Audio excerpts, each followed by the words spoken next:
નમસ્કાર મિત્રો, ગુજરાત સમાચાર ચેનલમાં તમારું સ્વાગત છે। દેશ દુનિયા અને ગુજરાતના તાજા મોટા અને મહત્વના સમાચાર જાણીએ તે પહેલાં તમે ચેનલમાં નવા હોય તો ચેનલને સબસ્ક્રાઇબ અને લાઇક કરી દેજો। નમસ્કાર, ગુજરાત સમાચારની વાત કરી લે તો હવામાન નિષ્ણાત અંબાલાલ પટેલે ગુજરાતમાં વરસાદને લઈને આગાહી કરી છે। તેમને આગાહી મુજબ વાત કરવામાં આવે છે તો જૂનાગઢમાં 27 થી 30 જૂન ભારે વરસાદની આગાહી કરાઈ છે। અમદાવાદમાં ગાજવીજ સાથે વરસાદની આગાહી કરાઈ છે।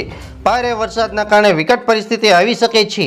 મધ્યમ સૌરાષ્ટ્ર અને ઉત્તરમાં સૌરાષ્ટ્રમાં વરસાદ થઈ શકે છે। બનાસકાંઠાના સુઈ ગામમાં ભારે વરસાદ થઈ શકે છે, જેના કારણે જળાશયોમાં પાણીની આવક વધી શકે છે। 8 થી 12 જુલાઈ દક્ષિણ ગુજરાતમાં ભારે વરસાદ પડશે। દક્ષિણ ગુજરાતમાં ભારે વરસાદથી પૂરની સ્થિતિ બની શકે છે। ઉત્તર અને મધ્ય ગુજરાતમાં વાવણી લાયક વરસાદ નથી। 27 જૂનથી 5 જુલાઈ વાવણી લાયક વરસાદ થઈ શકે છે।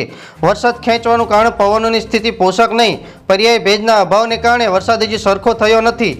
મહત્તમ અને ન્યૂનતમ ઉષ્ણતામાન તાપમાન ઓછો રહેશે।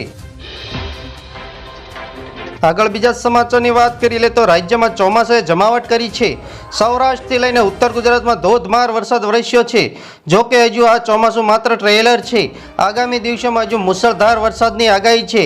આગામી 48 કલાક ઉત્તર ગુજરાતથી દક્ષિણમાં ગુજરાત અને સૌરાષ્ટ્ર અનેક જિલ્લાઓમાં ભારે વરસાદની આગાહી કરાઈ છે। રાજ્યમાં ચોમાસાએ ફરી એકવાર રફતાર પકડી લીધી છે અને આગામી કલાકોમાં રાજ્યમાં બાકી રહી ગયેલા વિસ્તારોમાં પણ ચોમાસું દસ્તક આપી દેશે।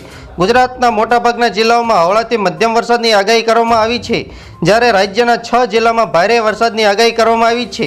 હવામાન વિભાગ અનુમાન મુજબ આગામી 5 દિવસ રાજ્યભરમાં વરસાદી માહોલ જામતા સાર્વત્રિક વરસાદ જોવા મળશે। મધ્ય ગુજરાત અને ઉત્તર ગુજરાતમાં ખેડૂતોને વાવણી લાયક વરસાદ મળી શકે છે।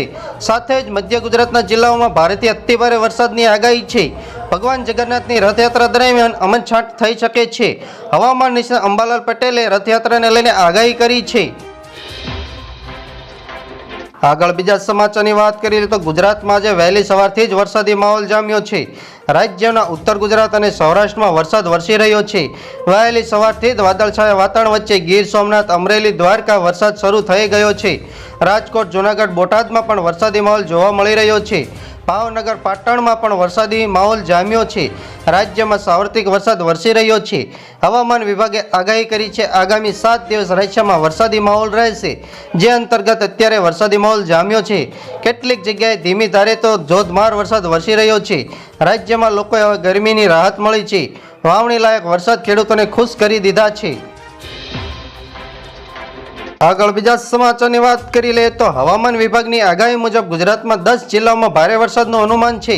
વરસાદને લઈને હવામાન વિભાગે ગુજરાતના 10 જિલ્લાને ઓરેન્જ અને 13 જિલ્લાને યલો એલર્ટ જાહેર કર્યું છે।